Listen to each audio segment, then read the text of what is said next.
It's a tough time slot. I'm competing with the season premiere of the last season of Lost. I think that kicks off at 8 o'clock. So for all of you who are Lost watchers and are here instead, thank you so much for your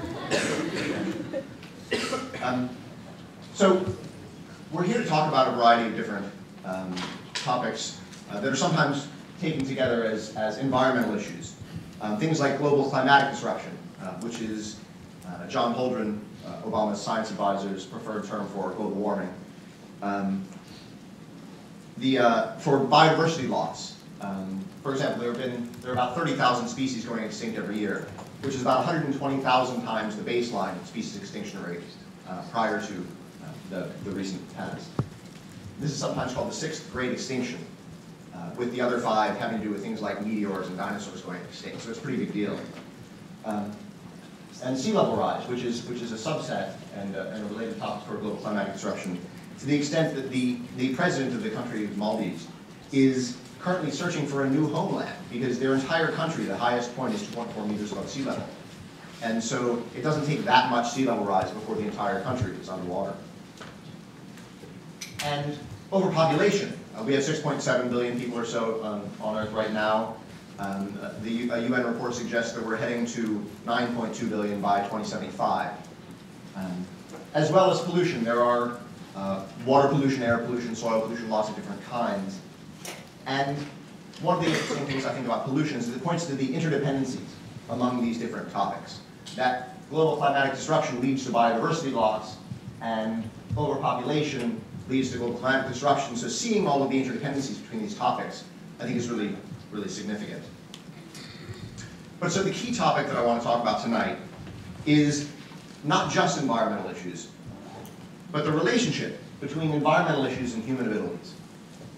That at its core, I think this is an issue of scale.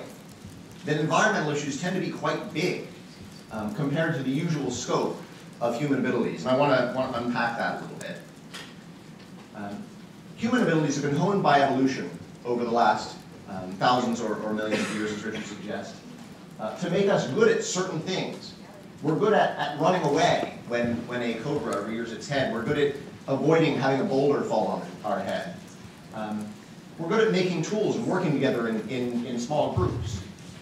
We're good at learning about these things and living more effectively based on what we've learned, based on the experiences that we've had. But despite us being really, really good at a lot of things, and that if, for example, suddenly I burst into flames, it wouldn't take much for all of you to get out of the room.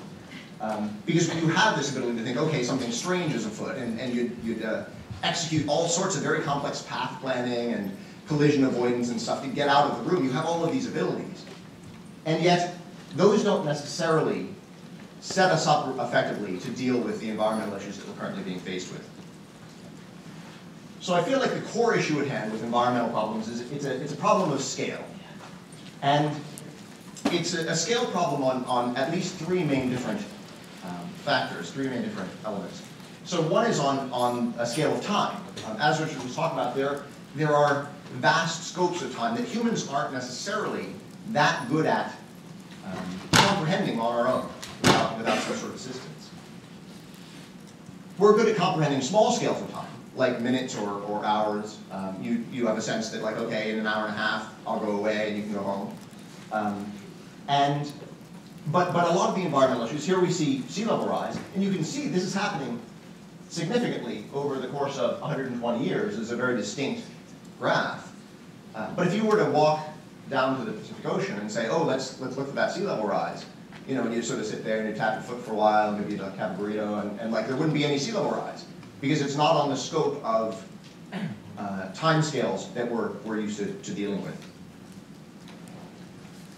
The scale problem also manifests in terms of space. That we're good at dealing with narrow problems on a spatial parameter. Right now, you're all taking notes. You have incredible manual dexterity, the ability to control your fingers and objects in your world. And yet, a lot of the problems are happening in other places. That right now, we might be 1,000 miles from a threatened tuna fishery. And yet, that may be significant at some point in the future. Then we back reference to the time problem that's on a different scale of time. So this issue of space, that in order to address environmental issues, we need to become much more effective at coping with spatial dimensions that are well beyond those that we evolved to be good at. As I mentioned, evolutionarily, we developed skills to cope with things that we could meaningfully change, and could meaningfully change on the scale of a human life in time and a human life in space. And traditionally, in terms of exerting any evolutionary forces, something that happened 10,000 miles away didn't really matter. Because for the 6 million years that humans have been becoming our unique way, things that were 10,000 miles away rarely had any significant impact on us. They're starting to now, with the advent of various different diseases propagating rapidly because of airplanes and human travel. But this spatial dimension, I think, is a critical aspect of the scale problem. And the third key attribute, I would say, is an issue of complexity.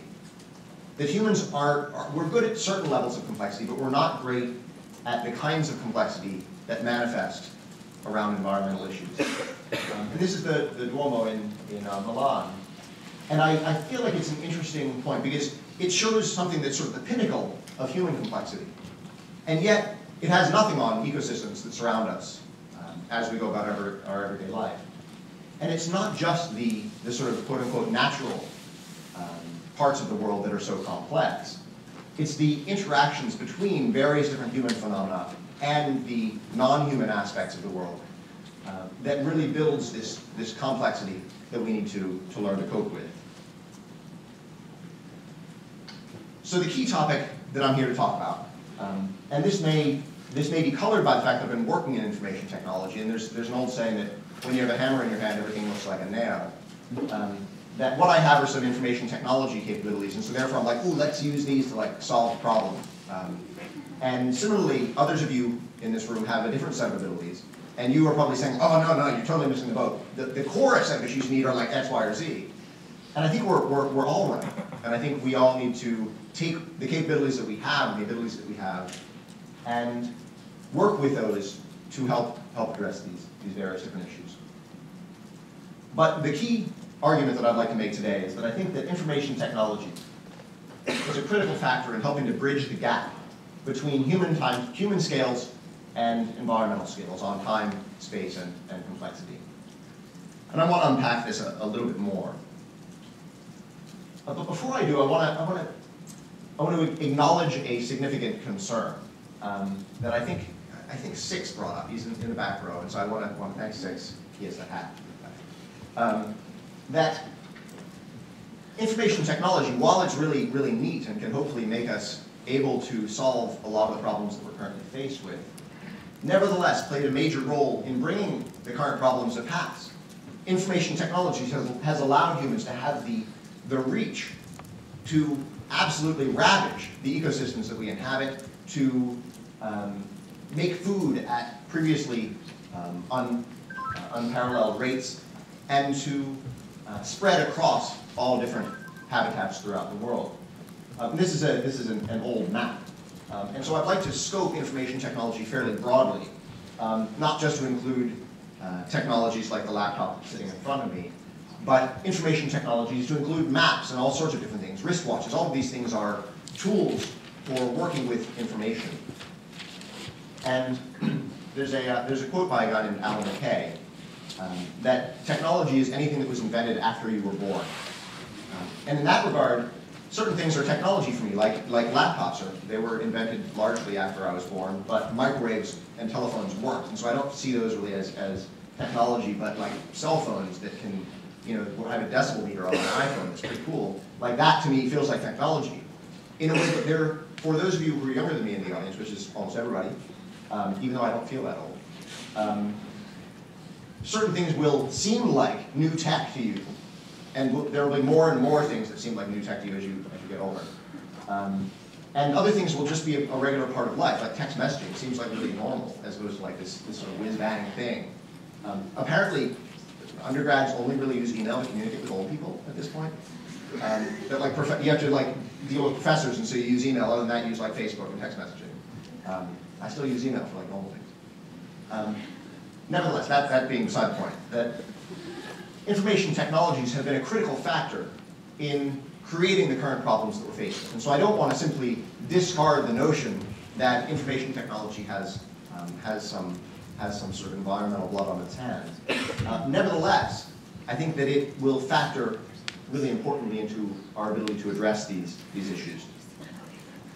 Because ultimately, information technology is, just like any technology, is just a force multiplier.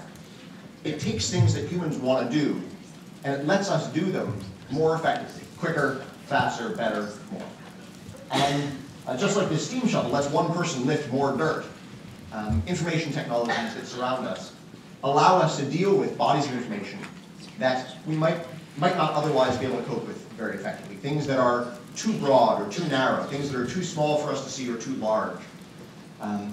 So this force multiplier factor, I think, is really significant in understanding technology and information technology in particular.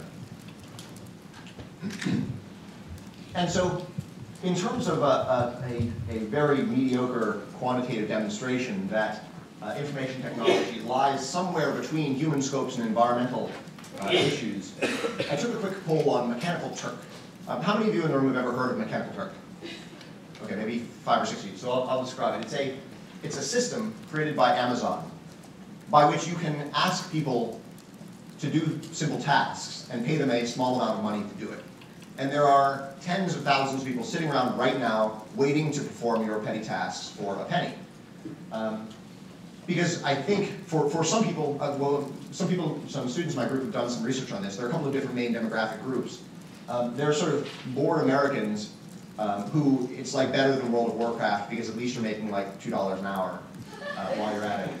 Whereas in World of Warcraft, all you're making is N gold, and that's insufficient. And there are industrious Indians, young, male, well-educated, with computer access, who are doing this and doing it as a way of supplementing their income because it's a more significant. $2 an hour makes a big difference in India than it does in much of the US. But so I asked 20 people I asked them the following question: which of the following timescales is most appropriate to problems relating to topic X? And then I filled in topic X with danger, hunger, information technology, financial issues, and environmental issues. And I only asked 20 people, but I think the answers would probably scale up if I asked 2,000. And that would cost me $10 instead of 10 cents. And what they came back with is that danger, I asked them to choose between seconds, minutes, hours, days, months, years, decades, and centuries as the potential buckets into which they might place each of these topics. And on average, they suggested that danger was something like 1.2 hours. That was the time scale on which you might think about danger. Hunger was a bit longer than that, 4.2 hours. Information technology was at 3.2 months. Financial issues were at 7.2 months. And environmental issues were at 8.1 years. And this suggests, I think, in terms of scale, that IT lies somewhere in the middle between danger and hunger, which are the kinds of things that we evolved to be good at, and environmental issues, which are the kinds of things that are going to bring the whole global situation collapsing down around our ears before too long. And so I wanted to give a few real-world examples of green IT. First, I'll see if I can drink. I'm spilling. This bottle, for whatever reason, spills water very readily. It's the backsplash when I put it back together. So I wanted to start off by talking about a few real-world examples of green IT systems, information technology systems that have been designed to help address environmental issues, or that even if they weren't designed to help environmental issues, nevertheless are having a significant impact. I'd like to start off with a story about Kerala, India, where about 1 million people are employed in the fishing industry there. And prior to the late 90s, there was about 5 to 8% of waste, that these sardines would simply not get to where they were going or not find a buyer and would be already dead and would be discarded over the side because they weren't utilized efficiently. In the late 1990s, for no purpose relating to sardine fishing, mobile phones started to spread through this community. Because of the ability to have their mobile phones with them, suddenly the waste, the 5 to 8% waste, was almost completely eliminated. Simultaneously, the prices dropped, the people who were buying the sardines, and the profits increased for the fishermen. And this was just because the fishermen, the fish people, when they were out in their boat fishing for the sardines, they could call around and find out where the right place was to come up to shore in order to sell their sardines most effectively. And so cell phones, which granted have all sorts of other problems, e-waste and whatnot, in this particular context, serve to reduce a significant inefficiency in this fishery and improve the productivity of this natural resource. Okay, switching topics. These are a bunch of naked people on bicycles. This is the World Naked Bike Ride, and it's an international organization, I'll read a quote, whose webpage offers the following credo: "We face automobile traffic with our naked bodies as the best way of defending our dignity and exposing the unique dangers faced by cyclists and pedestrians, as well as the negative consequences we all face due to dependence on oil and other forms of non-renewable energy."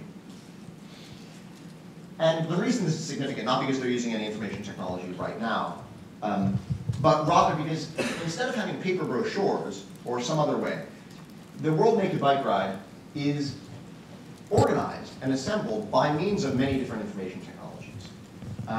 They use a web page for their coordination. They use email to send out different bits of contact.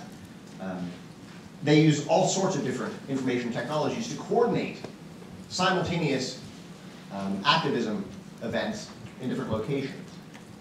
And on one of their online wikis, this is for the Seattle event, they had a comment that read, "Great weather, 3 arrested," which I think it's a different way of engaging with information technology on the way to certain kinds of sustainability. And the third topic I'd like to talk about is new power systems. That there are millions and millions of smart gas and electricity meters that are being installed around the world and around the US. I think there are something like 18 million that are currently in process in California. The goal of which is to help enable more efficient utilization of electricity so that rather than having incredible waste at many different stages of the electricity and gas process, there can be a much greater efficiency in going from the generation of the electricity to the usage of the electricity, as well as to allow for the integration of renewable energy sources. And there are all sorts of challenges that are faced by current electricity systems that make them not really amenable to renewable energy sources. So, for example, there's a problem called the intermittency problem, where evidently generators that use oil to create electricity, they operate most efficiently when they are continuously on. However, one of the problems that's faced by power systems is that if you're using a high percentage of solar electricity, the sun is not always on. In fact, it is reliably off at certain times, and it is unreliably off at other times. Similarly with wind energy.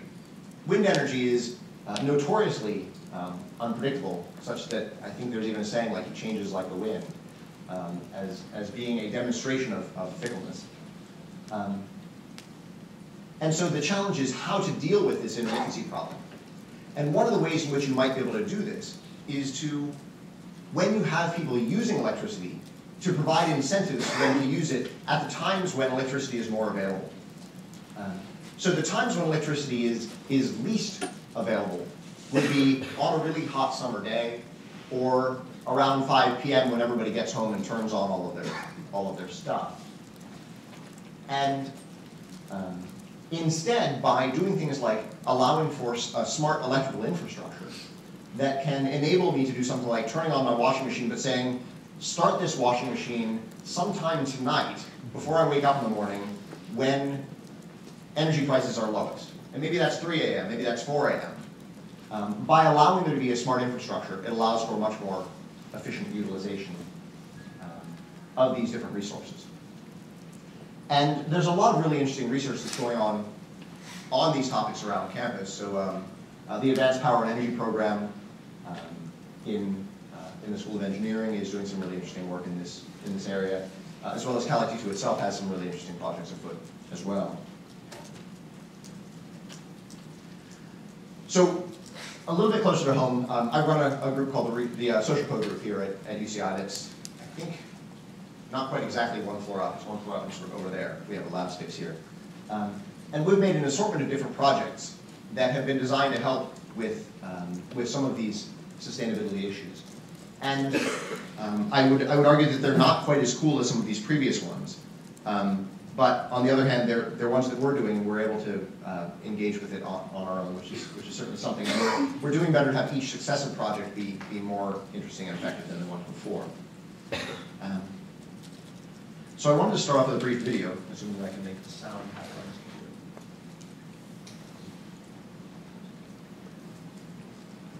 This is an educational exhibit that we designed to help 8 to 12-year-old children learn about restoration ecology.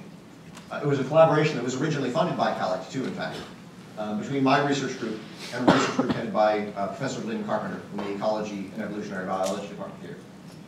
And what Lynn Carpenter's research has been about is, she used to be one of the world experts in Costa Rican hummingbirds. And she realized about 20 or 25 years ago that the ecosystems of her hummingbirds were being cut down and taken away on trucks. And that was making it tricky for her to study the hummingbirds because they were all like no more habitat for hummingbirds. And so about 20 years ago, she had sort of an epiphany, and that she could no longer, in good faith, study hummingbirds because it wasn't important enough to the issues that she saw herself faced with. And so instead, she went to Costa Rica and she bought 40 acres of the worst over-farmed and overgrazed farmland she could find. And she decided what she was going to try to do was to turn it back into a rainforest.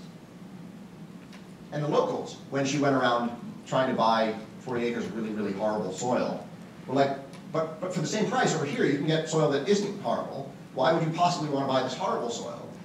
And she's like, oh, no, I want the horrible soil. And we're like, all right. And so, there's this sort of crazy American woman down in the southwest portion of Costa Rica with like a really bad farm. And when I went down there to shoot a documentary about her a couple of summers ago, I was on a bus, and I don't speak any Spanish, which is a shortcoming of mine that I've been trying to fix, but it's not really working very well. And so I was on this bus with one of her undergraduates, and who luckily spoke some Spanish. And the police came on. They were having a stop to make sure everybody's papers were in order. And they came over and they said to me like, oh, so where are your papers? And I'm like, oh, I'd forgotten my passport. And so I said I forgot my passport back at the place. And they were like, okay, so where are your papers? And I'm like, but I left them over there. And the student I was with was trying to convince them that like my lack of papers was not demonstrative of my lack of quality as an individual, but like simply the fact that I was forgetful and had forgotten my papers. And it was clear that they were like, yes, that's fine, but where are your papers? And eventually somebody in the back of the bus got up and said something, and they were like, oh, and they got off the bus now, which was sort of disconcerting. And so after the fact, the student explained to me that what had happened was that somebody in the back had said like, they're with that crazy American woman with the university. And they were like, oh, sure. Evidently Lynn Carpenter sends like, people without their passport on the bus all the time. So at any rate, that's a long build-up for what was ultimately an effort to try to take what she's been working on for 20 years with a whole team of PhDs and build a 5-minute museum exhibit that could allow 8 to 12-year-old children to learn some of the key points that she has discovered during her research. And so let's see if this will do its thing.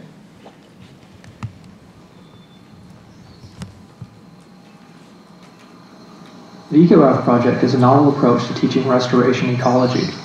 To meet that goal, we use 3 separate computers that each have their own virtual island. Each island has a simulated ecosystem that supports various plant and animal species, but it is fragile. With a simple press of a button, the ecosystem can be devastated.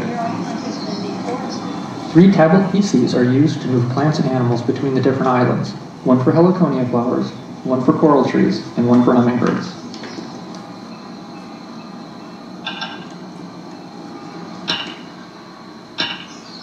In the real world, restoring an ecosystem is more challenging than simply putting seeds in the ground. Without enough nutrients in the soil, seeds will not grow. To solve this problem, a different species of plant can be introduced that will enrich the soil with the proper nutrients, and the seed will take root and grow. Now that there are plants that produce nectar, a hummingbird can be transferred from the stable island. This process is repeated until the island's ecosystem has been brought back to a fully lush state. The eco-raft was recently shown to the project's target audience. After a brief introduction, the tablets were distributed.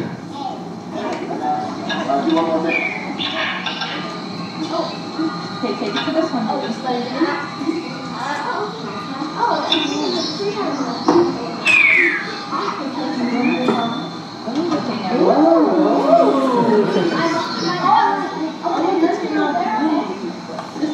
The children experimented with the system and were able to figure out for themselves how to use the interface.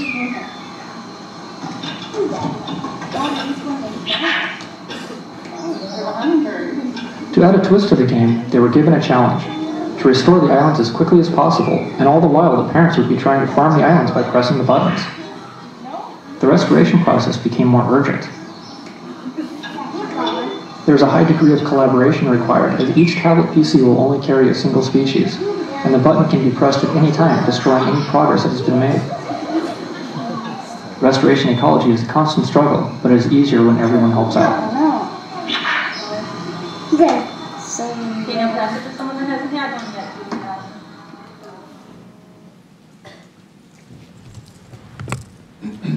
So that was a project that we worked on in around 2005, and it was interesting to see some of the effects that it had on the children who interacted with it. The first time and this was also something that was interesting about the social context in which information technologies get deployed. The first time we showed it to the children, they sort of interacted with it and thought it was interesting, but we didn't have the parents engaged at that point. And then we said to the parents, okay, well, why don't you try to press these buttons over here and set the parents up as sort of the adversary in this dynamic interaction. They were the ones who were trying to farm the different habitats. And that took the whole thing up a notch, where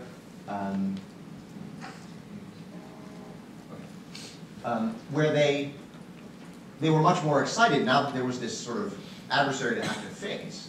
But nevertheless, the parents sort of pulled their punches, and before long the kids were able to restore the ecosystem.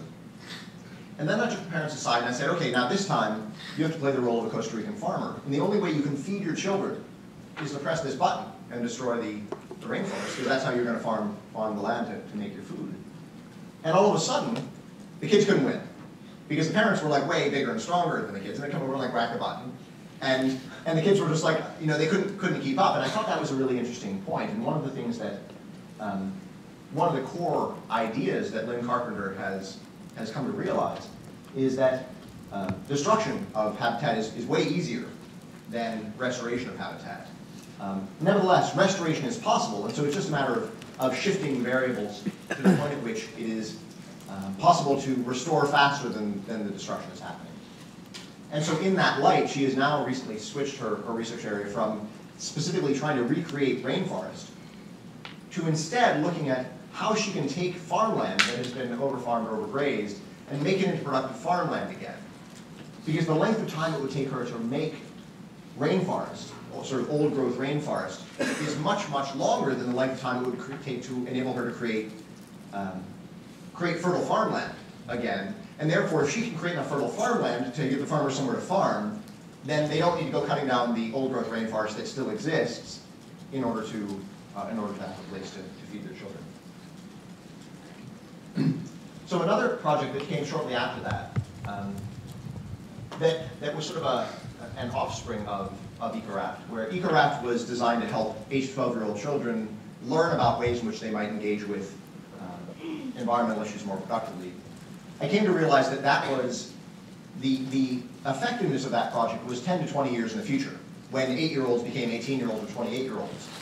And what I wanted to do was to make a system that was that could have as immediate as impact as possible. And so what I decided I wanted to do was to make a system that would allow you, when you go to the food store, to figure out which can of corn was more sustainable. And so I figured, okay, around this point, 2006, cell phones with net access were becoming more and more common.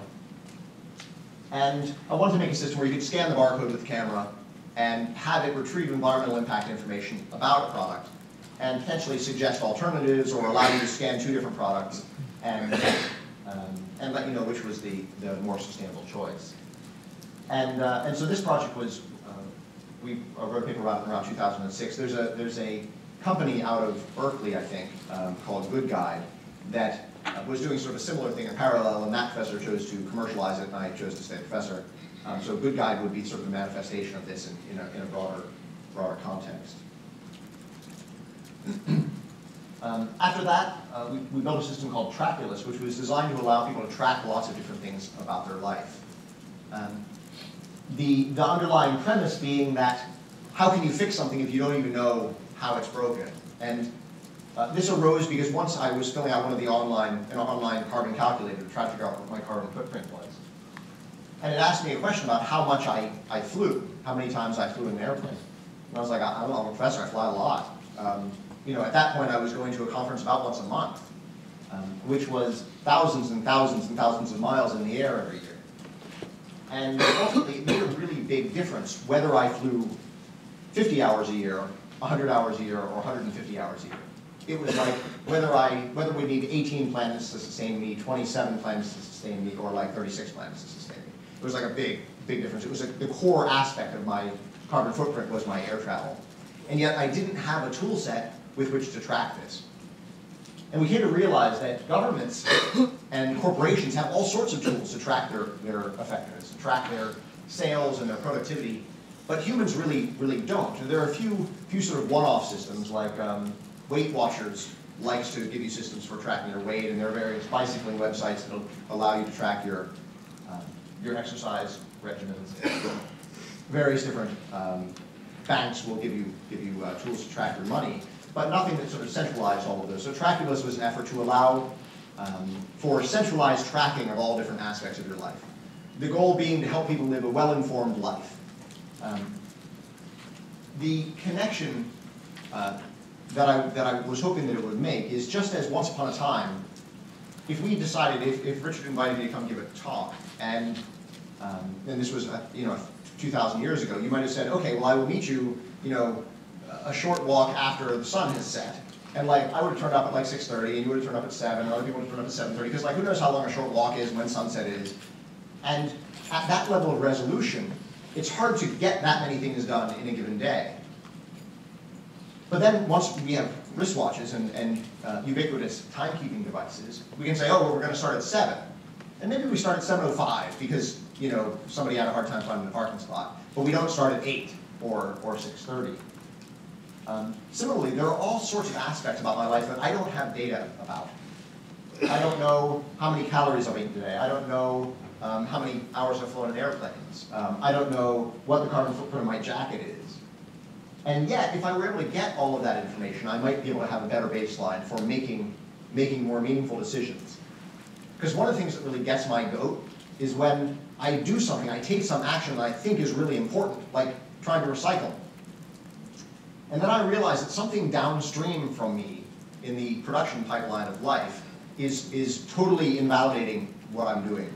A good example of that was I used to try to recycle at the lab where I did my grad work. And then one night at 2 a.m., when we were up writing code, I saw the cleaning people come around. And they took the recycling bin and they dumped it into the trash. And they took the trash and they dumped it into the trash. And I was like, okay. So all of this sorting that we were doing was completely invalidated by the fact that the cleaning people were like putting them into the same waste stream. And so tracking is an important part of it, but also having an awareness of where your actions are situated is also a critical factor. Another project on sustainable software engineering that's being conducted by Nadine Emerson, who's in the 5th row, has been looking at the issue of energy usage by different software packages. How many of you have more than one internet browser installed on your primary computer? Okay, so just about everybody in the room has more than one internet browser. How many of you know which one of those uses more power? So Nadine does. But 2 or 3 people have a sense for which one uses more power. At least if you're using Windows XP, Firefox and Internet Explorer are statistically significantly more efficient than Chrome and Safari. Similarly, if you're writing a paper, OpenOffice is better than Microsoft Word and is better than Google Docs. And that's not even counting what's happening on Google servers behind the scenes. That's just counting like running Firefox or Google Docs on top of it. If you're going to listen to music, iTunes and Firefox are better than Windows Media Player. Similarly, if you're going to design a web page, and these are, I'll zoom in on these a little bit, that HTML has a different footprint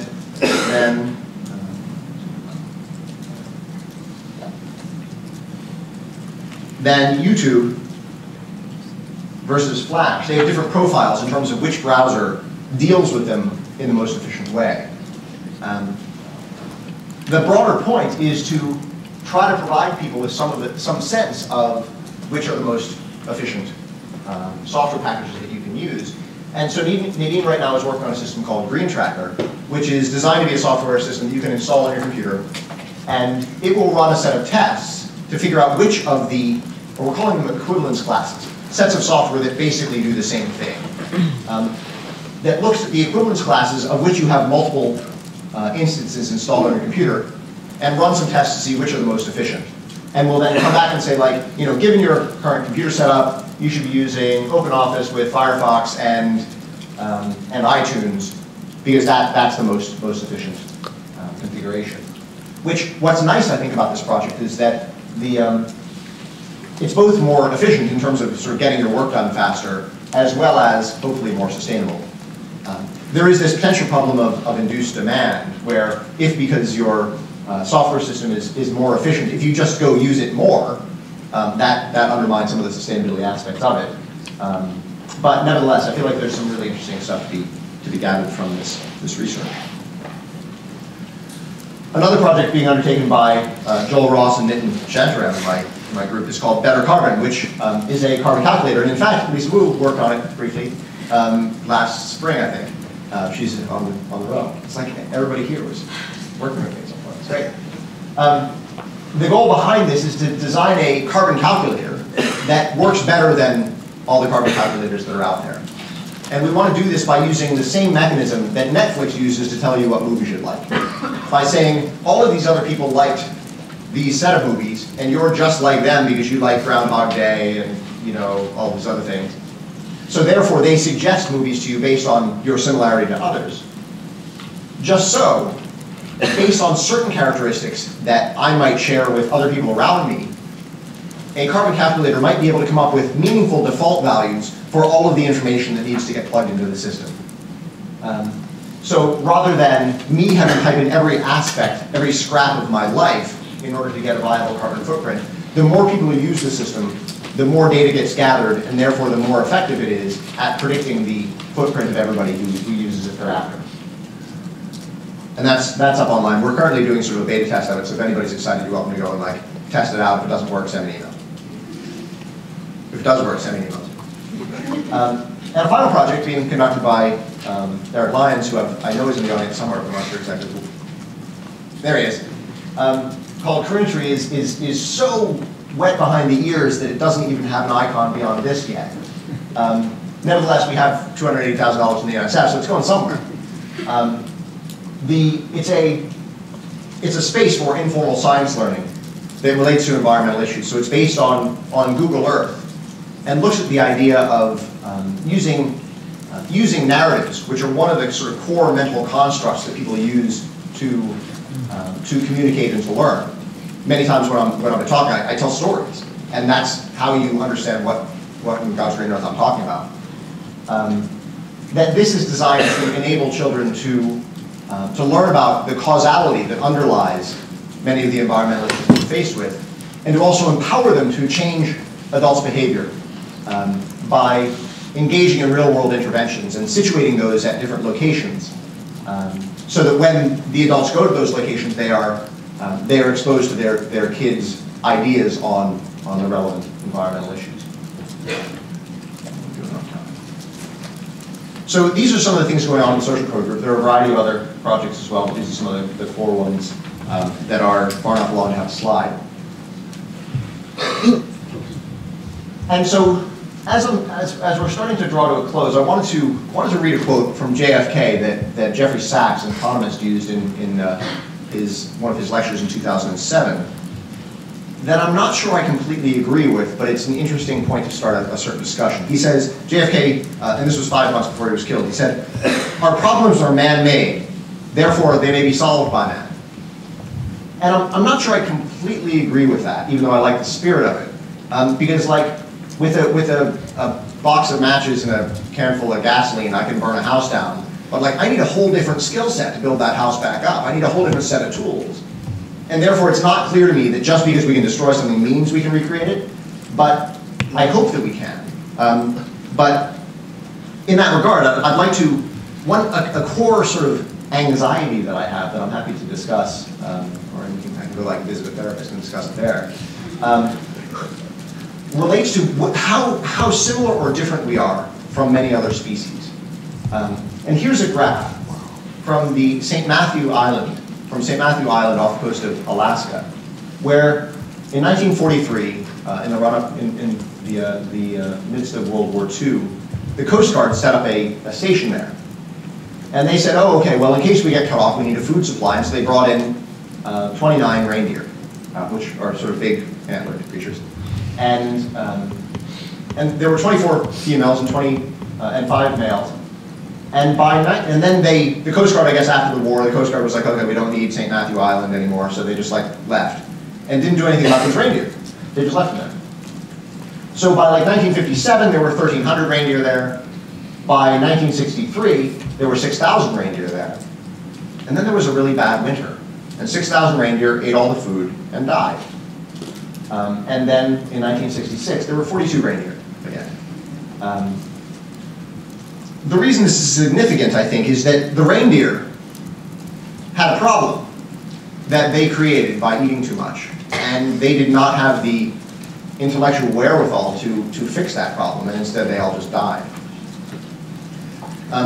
Nevertheless, I would like to argue that reindeer can't see into the future in a way that we can, and reindeer don't have information technology in the way that we do. And I think that's a big difference. Because we can see into the future. Right now, it's 7:54. And that means that all of you have a reasonable expectation that in the next 35 minutes, I'm going to go away, you're going to go away, the lights are going to go out, and this presentation is going to be over. Like a reindeer standing in the same room really doesn't know that. They don't get it, that like, I can predict the future and see how the world is going to be and then change my behavior in the present. Like, one of you might have to go to the bathroom, and instead you're going to hold it for 35 minutes because like, it's not that pressing, and you know there are only 35 minutes to go, in a way that a reindeer, who knows? So the ability to see the future is one of the things I think that sets us apart from other animals. And the use of IT to more and more effectively see into the future and enable ourselves to take action in the present to affect the future are really significant. And I want to sort of wind down with a reason for, here's why it matters. This is my 12-week-old son, who I think is really awesome. And I'll put some sound on it. Permanent damage. It's only a minute long, so that's all we have to wait. Even flow. My grandmother struck upon some, or my mom struck upon some words that he would find funny. Even flow. Even flow, baby, go. Even flow. Permanent damage. Even flow. Oh, he definitely likes even flow. Even flow, baby, go. Even flow. Even flow. Oh. Did you jump a foot? Even flow. Even flow. Even flow, baby, go. Permanent damage. Even flow. I don't think you got any permanent damage. Even flow. Even flow, can you say it? Can you? Even flow.